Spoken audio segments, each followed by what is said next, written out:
good. It's good. Not sure. So in the 1860s, most of the work is not printing, it's typesetting or composite work, which is very, very slow. So with composite work, what you're doing is taking a newspaper that's already printed and then setting it up in type.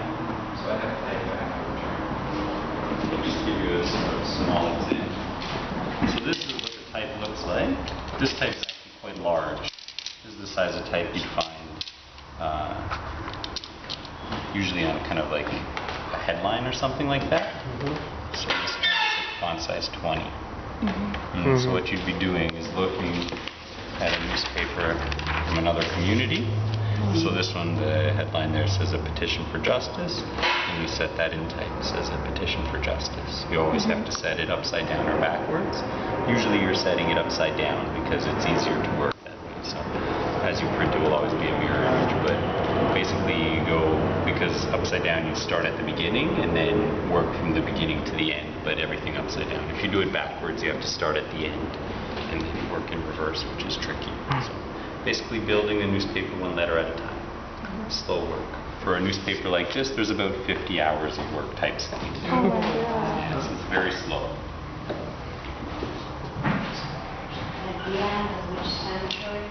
We're talking about the whole village is trying to show the 1860s.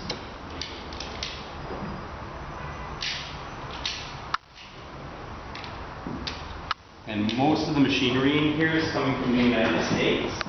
So everything but this machine at the back here is a paper cutter. Oh, that's a paper cutter? Yeah. This one up here, which is just had some kind of calamity, is called the Gordon press. Those are the only two printing presses we have here that are made in Canada. They were both made in the early 1870s by a company called Westman and Baker.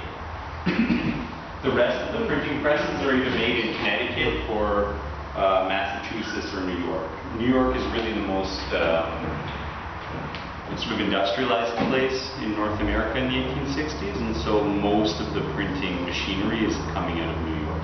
There's a very large company called the Hope Printing Company.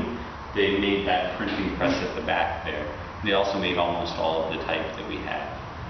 They're making a lot of things. They're very profitable. So if you had to run off a number of newspapers or say sheets like this, you would run them off that press at the back? In a small, so in a small town, you're not going to usually find a printing office like this. So we've got this set up in this way to show off the hose cylinder press, but it's not really representative of a small community. So usually you have in a small town, you have something like a Washington, Like that. like a platen style press. Yeah. And you do one at a time.